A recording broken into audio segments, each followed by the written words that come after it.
आइए बेटा, तो पहला क्वेश्चन आपकी स्क्रीन पर। अच्छा हाँ बेटा, ध्यान रखना अपना बेहद जरूरी है। तो John is really good in playing the piano, बताइए क्या होगा।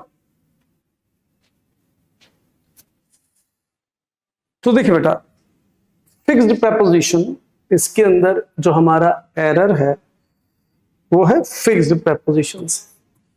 जो एरर आया है बेटा इसमें फिक्स्ड प्रेपोजिशन से एरर है।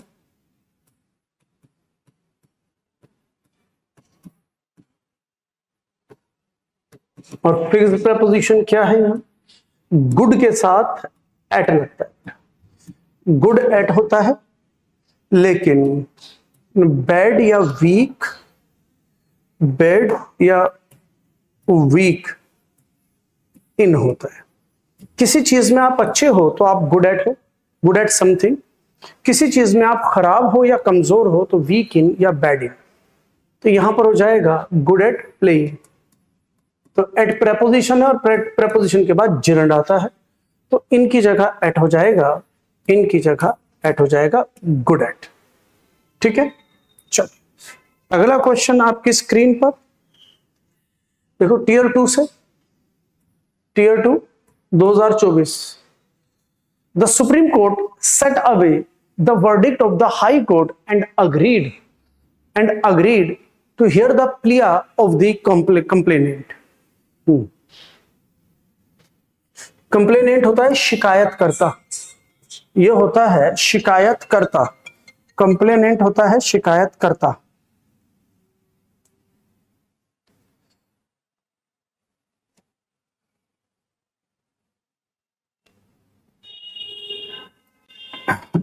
चलिए देखिए, हाँ जी, अब क्या कहता है, द सुप्रीम कोर्ट। अब देखो, सेट अवे नहीं होता, सेट असाइड होता है। सेट असाइड का मतलब है एक तरफ रख देना। सेट असाइड, ये भी फिक्स्ड प्रेपोजिशन है। Set aside phrasal verb, sorry phrasal verb है, जिसका मतलब है एक तरफ कर देना या एक तरफ रख देना। एक तरफ रख देना या एक तरफ कर देना। क्या कहता है कि जो सुप्रीम कोर्ट है उसने एक तरफ रख दिया जो वर्डिक्ट, वर्डिक्ट हो गया जो निर्णय है। भाई सुप्रीम कोर्ट ने किसी विवाद पर, किसी इश्यू पर, किसी मुद्दे पर अपना फैसला ले लिया, लेकिन जब उसने ये कहा, क्या कहते थे, supreme court set aside the verdict of the high court. High court ने जो निर्णय लिया था उसको एक तरफ कर दिया कि भाई तुमने जो निर्णय लिया है वो एक तरफ है। पहले मैं ना कंप्लेनेंट, जो फिर सुप्रीम कोर्ट अग्री हो गया कि वो सुन ले जो दुख है ऑफ द कंप्लेनेंट, शिकायतकर्ता के दुख को सुनने के लिए तैयार हो गया। हाई कोर्ट ने एक जजमेंट पास किया कि भाई इसमें ये निर्णय लिया गया है। अब शिकायतकर्ता ने सुप्रीम कोर्ट में अपील कर दिया होगा, तो सुप्रीम कोर्ट ने हाई कोर्ट के जो निर्णय है उसे एक तरफ रखकर शिकायतकर्ता की शिकायत को सुना। उन्हें अग्री हुआ शिकायतकर्ता की शिकायत को सुनने के लिए। तो यहां पे मीनिंग होगा सेट अवे नहीं, सेट असाइड। फ्रेजल वर्ब है, कहां गया, सेट असाइड खो गया, ये रहा सेट असाइड। तो आंसर जो होगा वो डी होगा। सॉरी किसके लिए बोल रहे हो, किस बात के लिए सॉरी बोल रहे हो,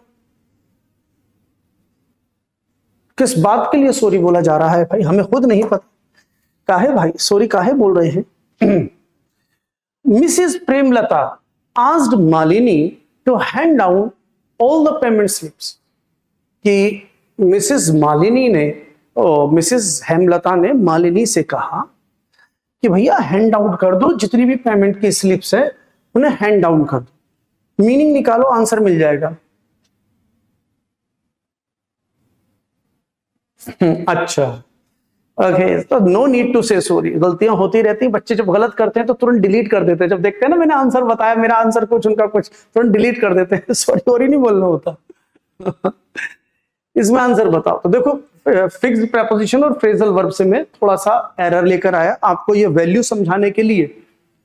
कि बेटा देखो करंट एग्जाम्स में ही हमारे प्रपोजिशन बहुत आते हैं, बहुत ज्यादा पूछता है बेटा प्रपोजिशन। आप इसको नजरअंदाज ना करें, रोजाना 5, 10, 15, 20 याद करो बेटा जरूरत के अनुसार। तो देखिए ये बिल्कुल, लेकिन तूने क्वेश्चन मार्क लगा के पूछा तो ये तो हैंड डाउन हो जाएगा या नहीं होगा, हैंड ओवर कर दो या हैंड आउट कर दो, जिसका मतलब होता है सौंपना, इसका मतलब हो जाता है सौंपना। तो मिसेस प्रेमलता ने मालिनी से कहा कि वो सौंप दे, जितनी भी पेमेंट की स्लिप्स है वो उन्हें सौंप दिया जाए। तो हैंड डाउन नहीं हैंड ओवर होता है, फिक्स्ड प्रेपोजिशन, या इसके साथ कहें हैंड ओवर का मतलब सौंपना, ये फ्रेजल वर्ब है, फ्रेजल वर्ब है। तो हैंड डाउन नहीं होगा, यहां पे हैंड ओवर होगा, या हैंड आउट भी कर सकते हो, ये भी ठीक। चलिए अगला, she is as more intelligent as her brothers are. कहता है वह इतनी बुद्धिमान है जितने के उसके भाई। ठीक है, तो देखो समझे, एक होता है कंपैरिजन, आंसर बताओ, एक होता है कंपैरिजन और एक होता है इक्वालिटी। एक कंपैरिजन और एक इक्वालिटी, एक तुलना बताना और एक समानता बताना। जब हम तुलना करते हैं तो कंपैरेटिव डिग्री के साथ हमें देन लगाना होता है, ये नियम लगता है जब कंपेयर करते हैं। लेकिन जब इक्वालिटी बताते हैं ना, तो हम एज और एज से इक्वालिटी बताते हैं कि इसका हिंदी हो जाता है उतना और इसकी हिंदी हो जाती है जितना। तो इसके बीच में आप पॉजिटिव डिग्री का इस्तेमाल कीजिए, ये ध्यान रखिए। जब आप इक्वालिटी बता रहे हो तो पॉजिटिव डिग्री, तुलना कर रहे हो तो कंपैरेटिव डिग्री। तो आप यहां पर देखिए ये एज और एज से तुलना कर रहे हैं, बिल्कुल बहुत बढ़िया। एज और एज से ये हमारा तुलना नहीं, इक्वालिटी बता। और अगर इक्वालिटी बता रहा है तो पॉजिटिव डिग्री चाहिए, पॉजिटिव डिग्री चाहिए तो आप मोर नहीं लगा सकते। अब या तो मोर हटा दो तो भी ठीक है, या तो मोर हटा दो तो भी ठीक है, पॉजिटिव डिग्री है। लेकिन अगर आप एम्फेसाइज कर रहे हो तो मच लिख सकते हो, क्योंकि अगर आप एम्फेसाइज कर रहे हो कि बहुत ज्यादा इंटेलिजेंट, तो मच इंटेलिजेंट कर सकते हो, लेकिन नहीं करोगे तो ज्यादा अच्छा है। आप यहां से मोर हटा दोगे तो ज्यादा बेहतर है, मच करोगे तो गलत नहीं है, लेकिन मोर हटा दो ज्यादा अच्छा है। एज और एज के बीच में बस पॉजिटिव डिग्री लगा, क्लियर है? एज और एज के बीच में पॉजिटिव डिग्री का यूज करें तो आंसर जो हो जाएगा, मोर को रिमूव कर दें, यहां से मोर को रिमूव कर दें। चलिए ये एडजेक्टिव से है, ये एरर कहां से आ गया, ये एडजेक्टिव से एरर है। अगला देखें, next, he is waiting at airport to receive Mrs Smith who is coming from South Africa. हाँ जी, एरर बताओ। बोलो बोलो बोलो।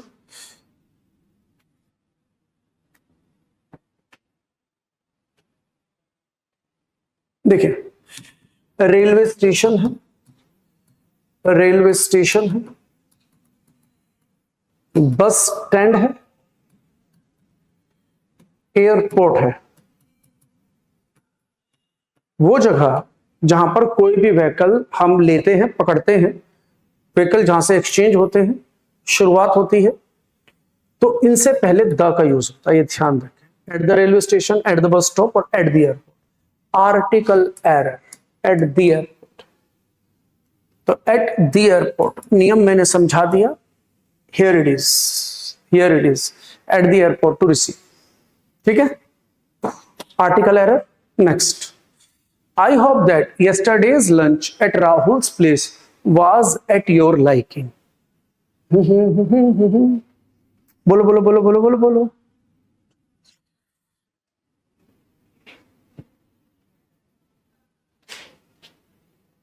तो देखो एक फ्रेज है, एक फ्रेज है हमारा, टू वंस लाइकिंग, जिसका मीनिंग होता है किसी की भी इच्छा के अनुसार।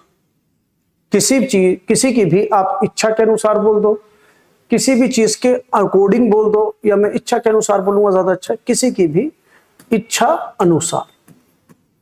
किसी की भी इच्छा अनुसार। अब जिसकी इच्छा है उसमें वंस लगा दो, तो यहां टू लगता है, टू वंस लाइकिंग। कहता है I did this job, I did this job to your liking, कि मैंने जो ये काम किया है ना तुम्हारी लाइकिंग, तुम्हारी इच्छा के अनुसार किया, तुम्हारी पसंद के अनुसार, इच्छा अनुसार या पसंद अनुसार, ये पसंद अनुसार। तो अगर मैं कहूं, अगर ये आपने फ्रेज समझ में आ गया तो यहां पर एट नहीं होगा, टू योर लाइकिंग।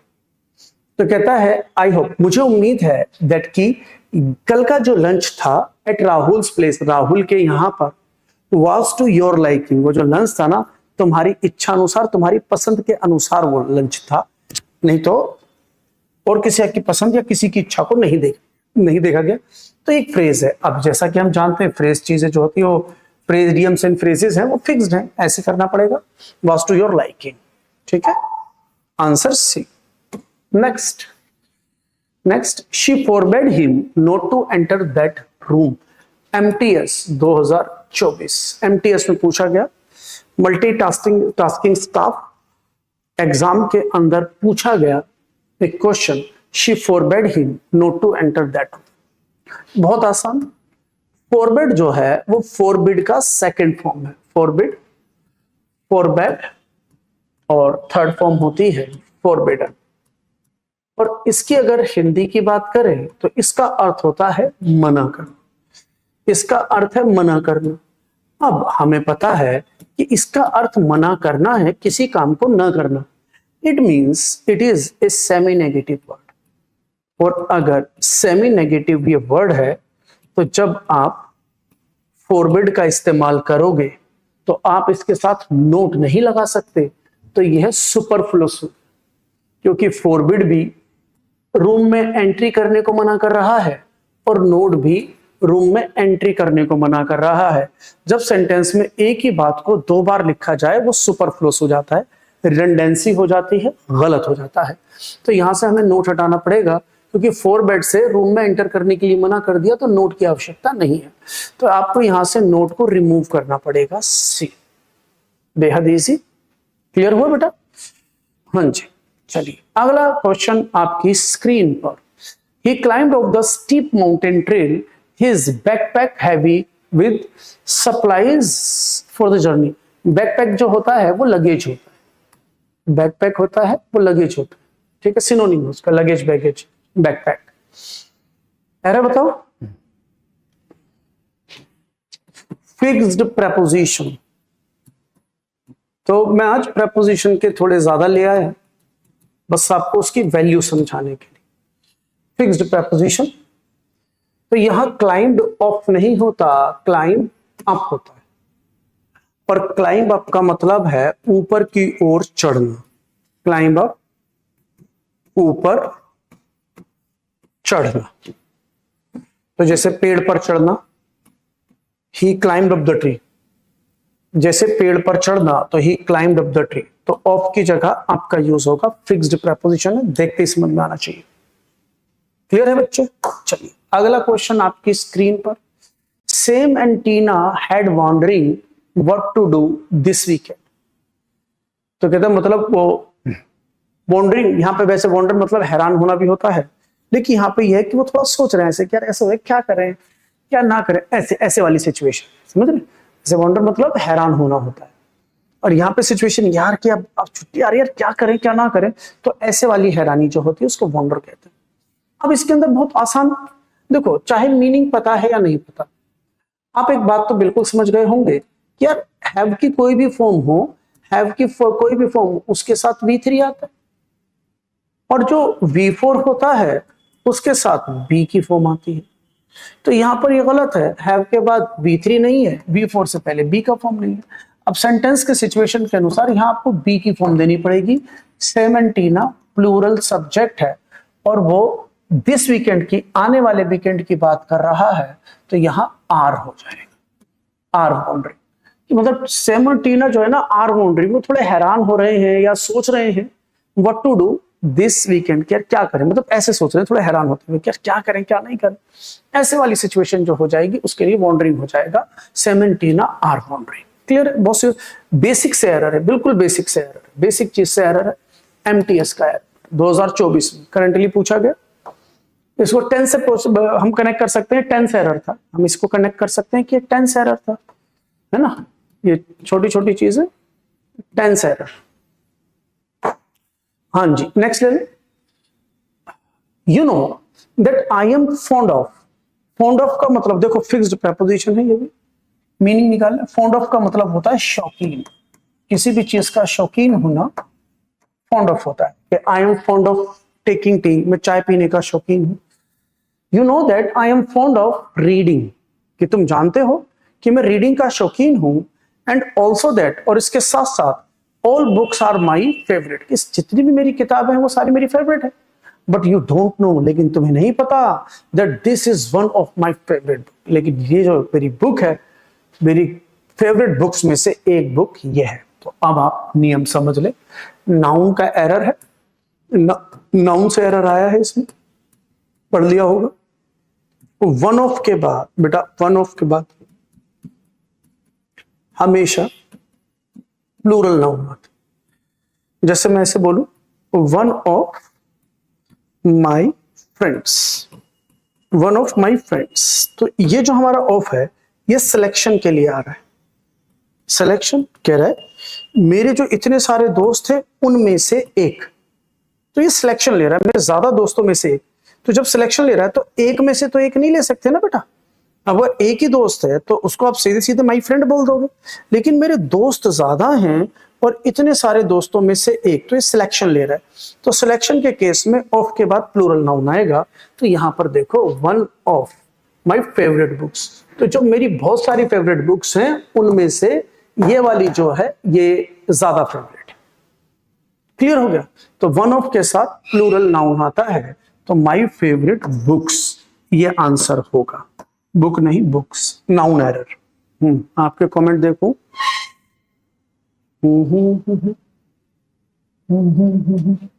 देखो अब कहता है all books I are my favourite. जब उसने कहा ना सारी किताबें, तो सारी मतलब जनरल बात कर रहा है।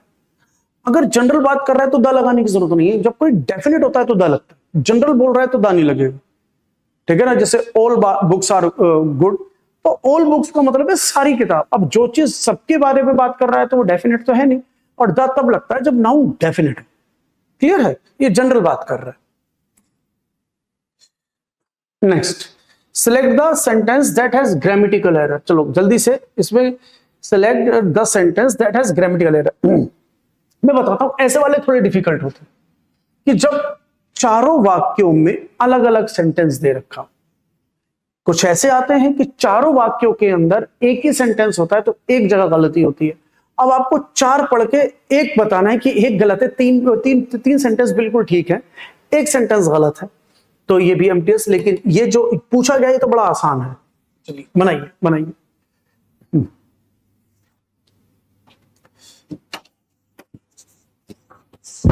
क्लियर है? बताइए बताइए बताइए।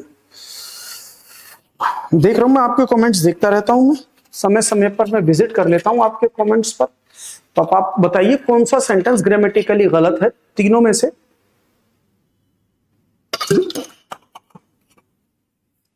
चारों में से कौन सा सेंटेंस गलत है? तीन सही है। ठीक है, चलिए देखिए। तो मैं आंसर बता दूं, आई हैड एन इरेजर, यहां पर एन आएगा। तो ये कह रहा है जैसे आई हैव, मैं ऐसे नहीं कह पाऊंगा। आई हैव पेन, मैं नहीं कह पाऊंगा, मेरे पास पेन है। अगर सिंगुलर काउंटेबल नाउन हो, ध्यान दीजिए, सिंगुलर काउंटेबल नाउन हो और उसे डेफिनेट न बना रखा हो, सिंगुलर काउंटेबल नाउन हो और उसे डेफिनेट न बना रखा हो, तो उससे पहले ए या एन आता है। ये हमारा छोटा सा नियम है।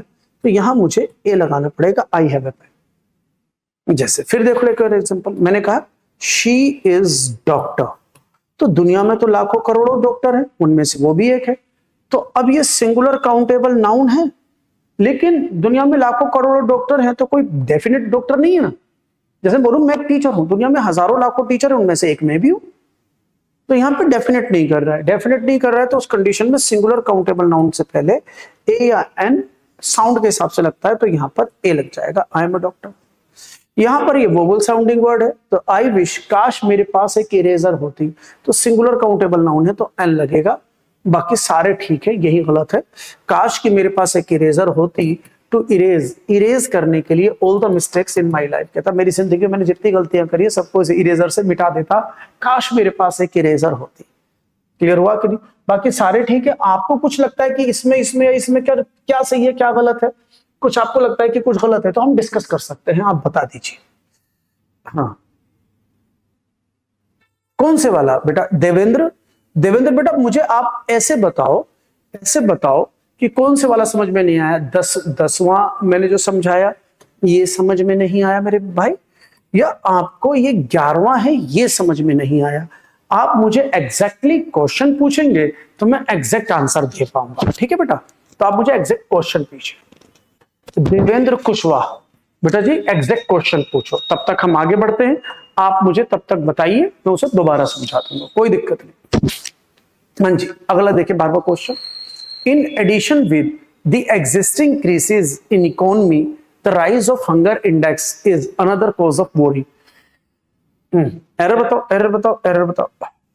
11 बोल रहे हैं, अच्छा 11 पहले इसे समझा दो भाई, एक बच्चे को इसमें प्रॉब्लम है तो मैं इसे समझा दू। जैसे मैंने कहा आई हैव ए पेन, मैंने कहा I have a pen and she has eraser. मैंने कहा मेरे पास पेन है और शी कोई लड़की है उसके पास इरेजर है। बेटा क्या होता है, हम थोड़ा सा ना हिंदी से प्रभावित होते हैं, इसको मैं ऐसे समझाता हूँ। क्या होता है, हम थोड़े से हिंदी से प्रभावित होते हैं। मैंने बच्चे को कहा कि भाई मैं अध्यापक हूं, ध्यान से सुनना। अब मैंने कहा मैं अध्यापक हूं, तो अब मैं कहूंगा इसकी हिंदी भी इंग्लिश बनाओ, तो बच्चा सोचेगा कि भाई सर ऐसे कर दूं, आई एम टीचर, सही तो है। अब मैंने कहा कि बेटा ये गलत है, मैंने कहा बेटा ये गलत है, कि क्यों गलत है? कि ये सिंगुलर काउंटेबल नाउन, जो नियम है वो ये है, मुझे इंग्लिश का नियम लगाना है कि सिंगुलर काउंटेबल नाउन से पहले ए और एन आता है, तो ये सिंगुलर काउंटेबल नाउन है, तो आपको यहां ए लगाना है। अब बच्चे का एक क्वेश्चन होता है जनरली, ये मैं वो बात बोलता हूं जनरल मुझे क्लास में फेस करने को मिल जाती है हर कुछ दिन में, कि सर यहां तो एक लिखा नहीं है, कि सर यहां जब एक नहीं लिखा तो यहां एक क्यों लगेगा? मेरी बात समझ रहे हो? क्या कह रहा है कि सर जब यहां एक नहीं लिखा तो यहां एक क्यों लिख दिया आपने, जबकि यहां तो एक है नहीं। तो बेटा इसके लिए आप दो बातें समझे। पॉइंट नंबर 1, बेटा हिंदी के नियम इंग्लिश में नहीं लगते। अगर आपको हिंदी के नियमों को इंग्लिश में लगाना है तो जैसे हिंदी लिखी है वैसी बना दो, ऐसे कर दो ना आप। मैं के लिए आई, एक के लिए ए, अध्यापक के लिए टीचर और हूं के लिए एम, तो फिर आप ऐसे बनाओ ना, आई ए टीचर एम, क्योंकि हिंदी में भी तो ऐसे ही लिखा है, मैं एक अध्यापक हूं, तो लिख दो मैं एक अध्यापक हूं। अगर हिंदी के नियम लगा रहे हो तो ऐसे लगाओ, लेकिन हमें पता है कि ये तो यार कोई तहस नहस हो गया, ये तो कुछ भी नहीं है। तो पॉइंट इज, सीधी सी बात, हिंदी के नियम इंग्लिश बनाते समय नहीं लगते। Point number 1। Point number 2, English को सीखते समय इंग्लिश के नियम लगेंगे। तो इंग्लिश का नियम ये कहता है सिंगुलर काउंटेबल नाउन हो और वो डेफिनेट ना हो, तो उससे पहले ए या एन लगाते हैं। तो ये सिंगुलर और काउंटेबल नाउन है। और मैं एक टीचर हूं, तो दुनिया में हजारों लाखों करोड़ों टीचर है, उनमें से भैया एक मैं भी हूं, मैं कोई डेफिनेट टीचर नहीं हूं। अब मैं डेफिनेट नहीं हूं तो इनडेफिनेट है, तो ए लगाएंगे। अब बताओ देवेंद्र समझ आया कि नहीं आया? आ रहा है बेटा समझ? तो इसीलिए यहां पर शी हैज एन इरेजर होगा, क्योंकि सिंगुलर काउंटेबल नाउन है कि दुनिया में हजारों लाखों करोड़ों इरेजर है, एक उसके पास भी है। तो यही पॉइंट यहां पर है। डन, चलो आ गया समझ में? अच्छी। किसी को भी लगता है तो एनी टाइम ही और she can ask me any question, feel free to ask without any hesitation. चलिए आगे बढ़ते हैं। अब देखो कुछ चीजें होती है जिसे कहते हैं बेटा कोलोकेशंस। कोलोकेशंस माने ऐसे मान लो कि कुछ फिक्स्ड फ्रेजेस होते हैं।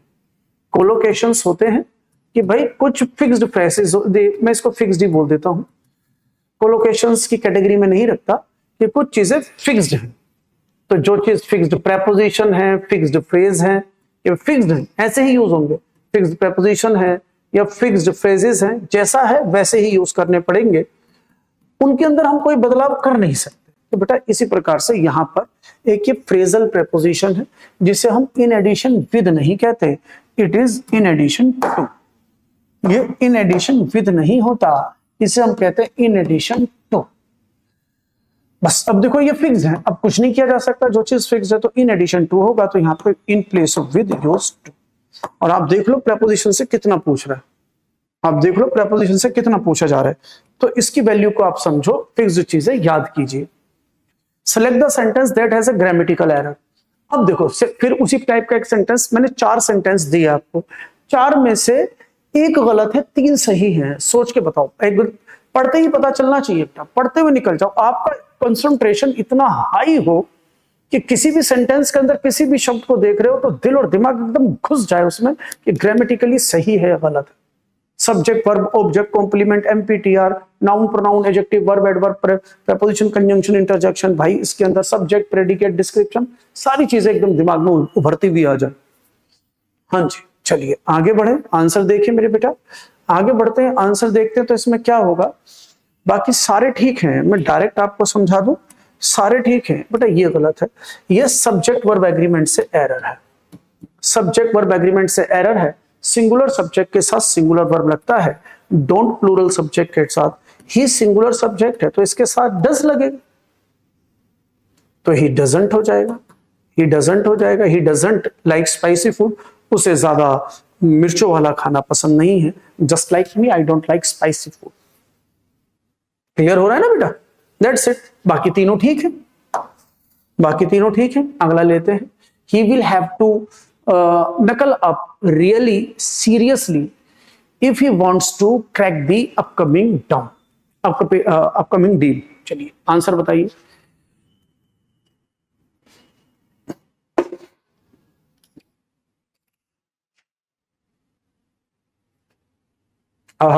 You like Netanyahu. चलो अपनी अपनी चॉइस है, वैसे ज्यादा नहीं खाना चाहिए, ज्यादा स्पाइसी नहीं खाना चाहिए, ज्यादा नमक वाला नहीं खाना चाहिए, ज्यादा स्पाइसी नहीं खाना चाहिए, बाकी अपनी अपनी चॉइस है। चलिए, तो ही विल हैव टू नकल अप, तो ये जो नकल अप होता है ना, नकल अप नहीं होता बेटा, इट इज नकल डाउन। ये फिक्स्ड प्रेपोजिशन है जिसका मतलब होता है किसी भी चीज को गंभीरता से, किसी भी चीज को गंभीरता से करना, गंभीरता से करना, मतलब ऐसे बोलूं किसी भी चीज में अपने आप को झोंक देना। एक ये थोड़ा ऑफिशियल वर्ड है, ये अनऑफिशियल वर्ड है जिसे हम कहते हैं अपने आप को झोंक देना। जैसे आप कॉम्पिटिटिव एग्जामिनेशन की तैयारी कर रहे हो तो मैं आपसे ऐसे कह सकता हूं, नकल डाउन योरसेल्फ, अपने आप को झोंक दो आप, मतलब पढ़ाई में कहीं और झोंक दो, पढ़ाई में आप अपने आप को झोंक दो। तो ये एक अनऑफिशियल वर्ड है, ये हमारा ऑफिशियल वर्ड है, गंभीरता से काम करना। तो कहता है ही विल हैव टू नकल डाउन रियली सीरियसली, उसे बहुत ही सीरियसली अपने आप को, मतलब गंभीरता से चीजों की तैयारी करनी है। If he wants to crack the upcoming deal, तो आने वाली डील को अगर वो क्रैक करना चाहता है तो नकल अप की जगह नकल डाउन, अपने आप को किसी भी चीज में शामिल कर लेना, घुसेड़ लेना, अपने आप को झोंक देना किसी भी चीज में, इन्वॉल्व हो जाना, पूरी तरह सीरियसली इन्वॉल्व हो जाना किसी चीज में, दैट्स इट। चलिए बेटा अगला क्वेश्चन आपकी स्क्रीन पर, select the grammatically correct sentence from the given option. तो इसके अंदर क्या कहता है, select the grammatically correct sentence from the given option. अब पता है उल्टा कर दिया, अभी तक क्या दे रहा था, एक गलत है, कहता है एक गलत है, अभी कहता है कि इसमें ग्रामेटिकली करेक्ट, तो कहता है 3 गलत हैं और ग्रामेटिकली करेक्ट सेंटेंस ढूंढो फ्रॉम द गिवन ऑप्शन। कहता है इसके अंदर 3 गलत है, एक ही ठीक है, उल्टा कर दिया। कह रहा 3 गलत है, एक सही ढूंढो। अभी तक हम क्या कर रहे थे, एक गलत ढूंढ रहे थे, 3 सही थे, एक गलत था। अब कह रहा है एक सही है, 3 गलत है, अब ढूंढो। तो कहां है, ये भी देखो एमटीएस के अंदर आया 2024।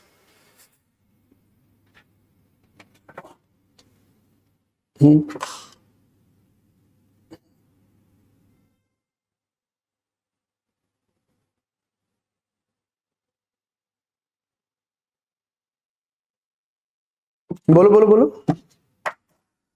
क्लियर है? तो देखो अब मैं आपको 3 गलत समझाने पड़ेंगे। A lot of books, a lot of books, a lot of books and notes and notes and notes. तो यहां तक तो बिल्कुल ठीक है। यहां प्लेस है, यहां प्लेस्ड है, यहां प्लेस्ड है, यहां प्लेस्ड।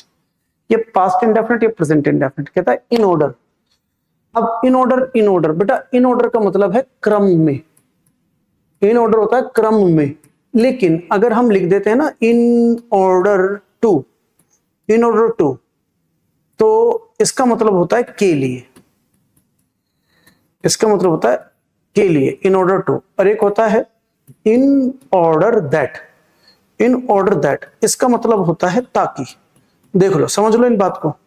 इन ऑर्डर टू का मतलब होता है के लिए, इन ऑर्डर दैट का मतलब होता है ताकि, और इन ऑर्डर, सिर्फ इन ऑर्डर, तो इसका मतलब है क्रम में, क्रम में होना। इन ऑर्डर के set all the books in order, सारी किताबों को ऑर्डर में रख दो। तो इन ऑर्डर होता है, इन ऑर्डर होता है तो इसका मतलब है ऑन ऑर्डर तो होता ही नहीं।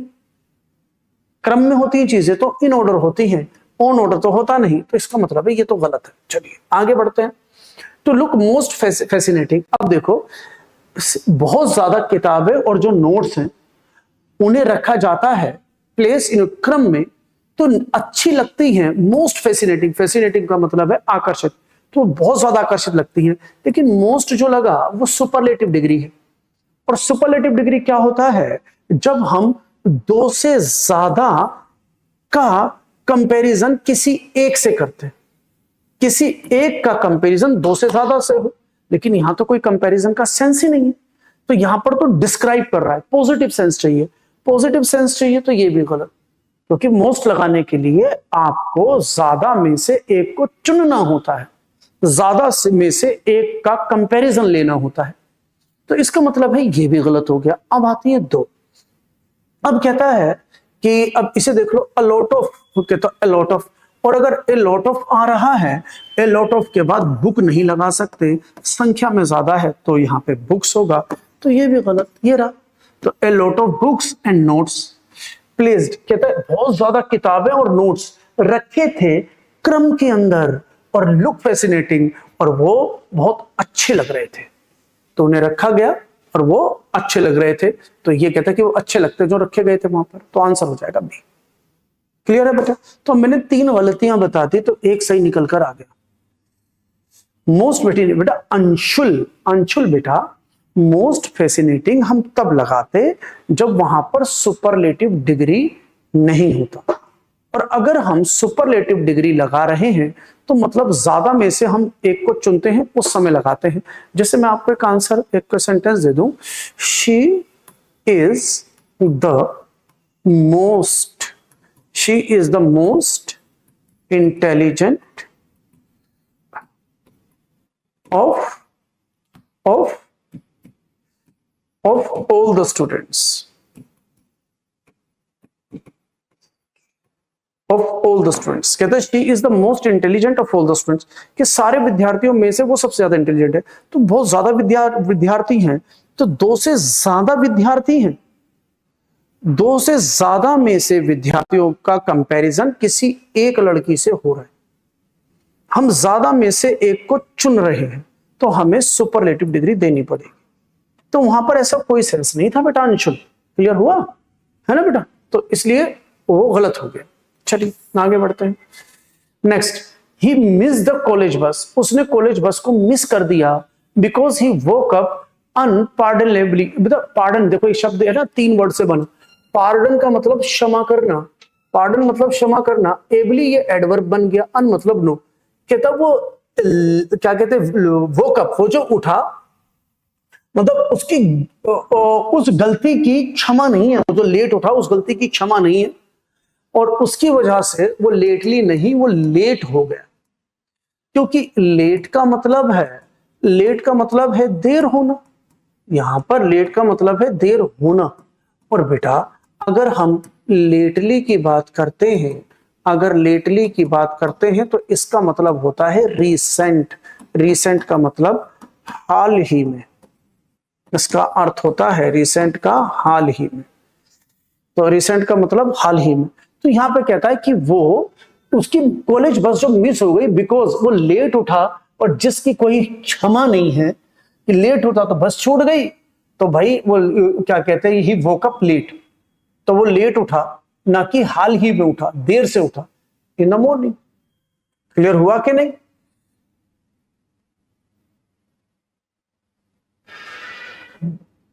क्लियर है बच्चे? चलिए, अगर ये बात समझ में आ गई है तो in place of lately use late. ठीक है, चलिए अगला क्वेश्चन आपकी स्क्रीन पर। After the match the stadium was the messiest it's ever been.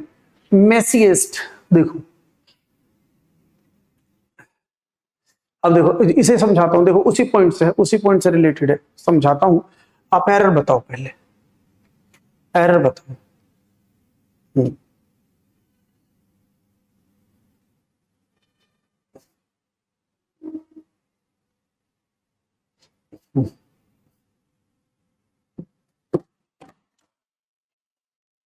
हम्म, देखो पहले तो मैं इसे समझाऊं, ये सही है गलत नहीं है ना।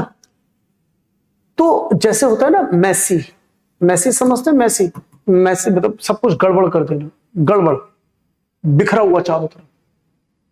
तो कहते हैं सारी चीजें क्या कहते हैं, मैसअप हो जाना, मैसअप हो गया, सब कुछ बिगड़ जाना, खराब हो जाना, बिगड़ जाना, खराब हो जाना। तो ये हमारा एडजेक्टिव है। तो इसका देखो सुपरलेटिव डिग्री, तो मैसी का मैसीएस्ट कर दिया आईएसटी लगाकर, तो it is the superlative degree. अब ये सुपरलेटिव डिग्री से पहले दाया, और दूसरा कि मैचर के बाद जो ये स्टेडियम है, तो जो स्टेडियम है उसको मैसिएस्ट किया। कह रहा सुपरलेटिव डिग्री क्यों लगा? सुपरलेटिव डिग्री लगा, कह रहा इट्स एवर बीन। तो ये जो इट्स होता, पहले इसे भी समझ लो, इसका इससे कनेक्शन है। अगर ये नहीं होता तो ये डाउट में आ जाता, ये डाउट में आ जाता, यहां पर फिर हमें डिस्क्राइब करना पड़ता। तो हमें द मैसिएस्ट की जगह मैसी लिखना पड़ता। After the match the stadium was messy, हमें ये लिखना पड़ता। अब इसी ने इसको सुपरलेटिव डिग्री बनाया। तो कह रहा कैसे? तो आइए पहले इस इट्स को समझ लो। ये जो इट्स है ना, एक होता है इट्स, तो बेसिकली इसके दो सेंस जाते हैं। एक ये जो इट्स होता है, एक होता है इट इज, और एक जो इट्स होता है, एक होता है इट्स इट हैज। ये दोनों होते हैं, इट इज, इट हैज।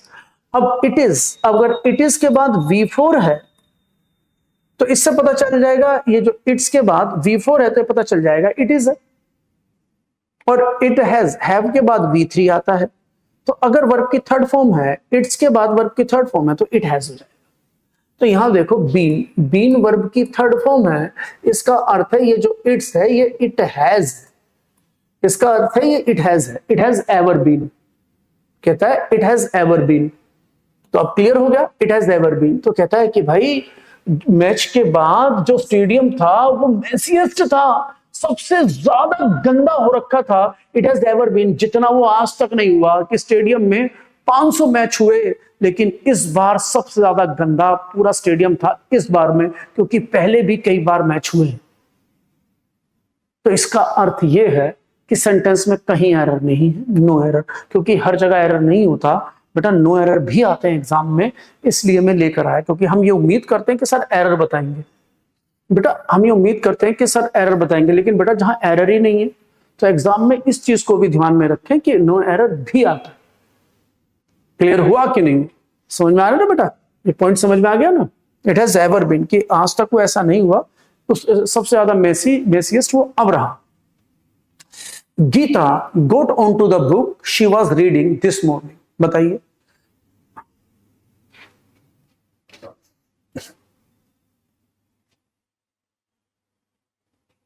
बता हरिप्रसाद, बताओ बेटा, हरिप्रसाद मालवीय,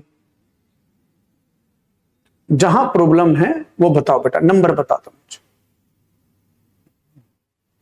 ठीक है, अब देखें 18 का बेटा, phrasal verb, phrasal verb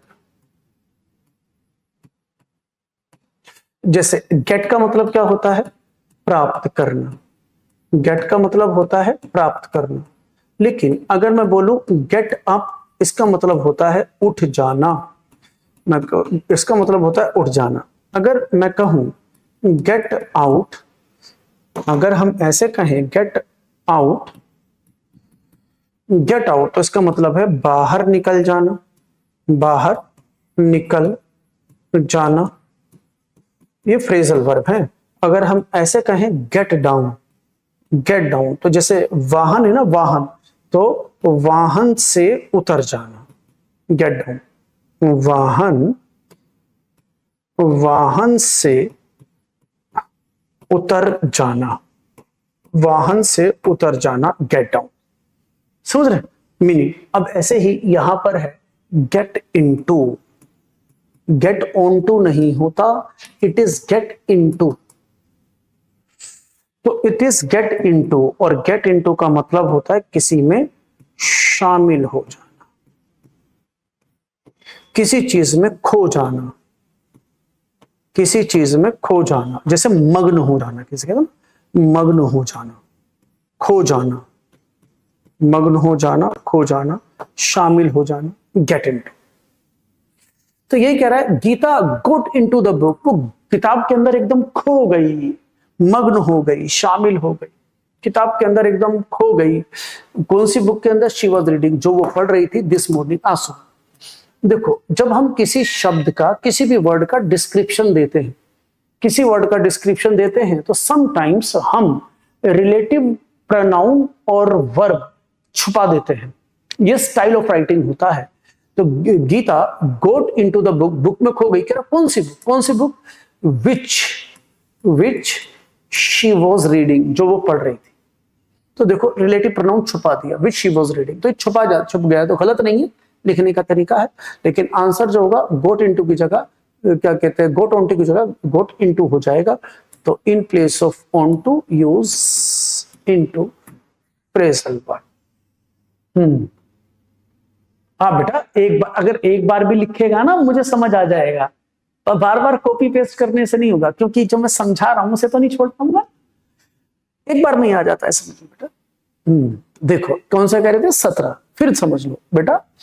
it has ever been, it has ever been का मतलब क्या है? इट हैज एवर बीन का मतलब क्या है? बीन का मतलब होता है होना, और इट जो है वो स्टेडियम है। इट जो बोल रहा है वो स्टेडियम है।